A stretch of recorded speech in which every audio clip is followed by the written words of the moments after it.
Hello everyone, my name is PJ and today we're gonna react to SCP-3000 known as the giant eel. And that SCP also has a name called Ananteshesha. Ananteshesha, okay? Let's start. Dr. Krishnamurthy says, Manava, I was wrong. God save me. It's not. SCP-3000 strikes and quickly consumes Krishnamurthy.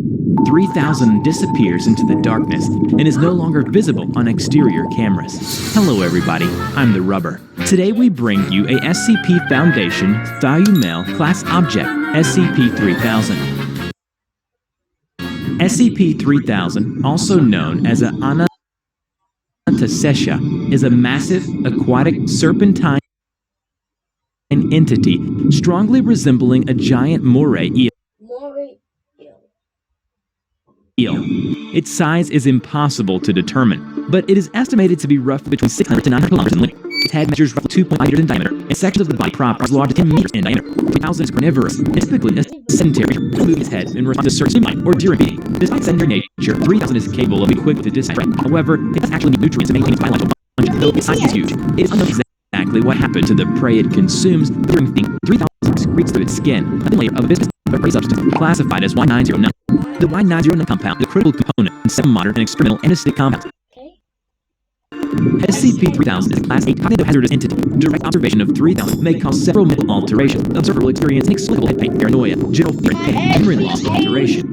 According to a log from Site 151's historical records, written by Dr. Eugene Getz, during the discovery of SCP-3000, an unease was felt throughout the entire crew. A biologist at the Foundation named William felt the most ill. He began sweating profusely and acted more erratically, at one point expressing uncertainty as to the task he was assigned to handle. When the crew finally came into contact with 3000, William began whimpering and had to be sedated. He muttered the word "no" over and over again, as if in disbelief. He went silent after a while as the crew pushed 3000's head. Something had gone in William's eyes. Moments after they observed the head of SCP-3000, several other crew members complained of feeling hazy and of being uncertain what they were supposed to be doing. Captain Ritter wrote off as nitrogen intoxication and forced it to continue approaching 3000. When the crews were 50 meters away from 3000, it turned slowly to look at them. At that moment, William began screaming and flailing, shouting about how he could see it in his head.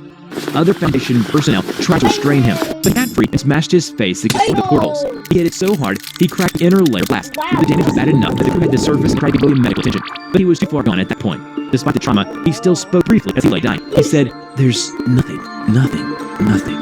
By the time they had reached the surface 7 hours later, William was dead. In the log, Dr. Eugene Getz wrote that even now, he can still see the eyes of SCP-3000. Despite this incident, a diving expedition was ordered to personally assess the creature and investigate the source of the thick gray fluid that had been observed floating around its head. The dive team was composed of members of mobile task force Kingfishers. All divers were equipped with high-pressure suits as well as front-facing headlamps.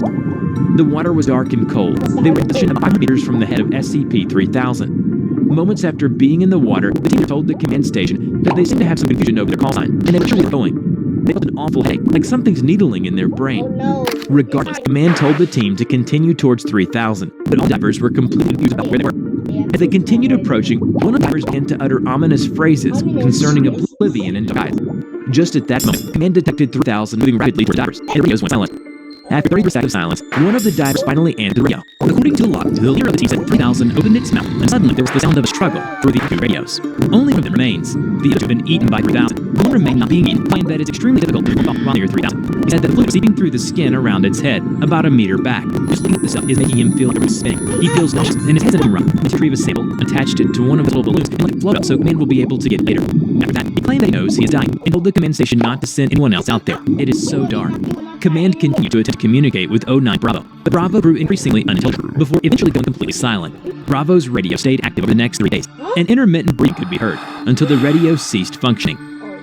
In the beginning, we have mentioned that SCP-3000 is a Thymel class entity. Thymel class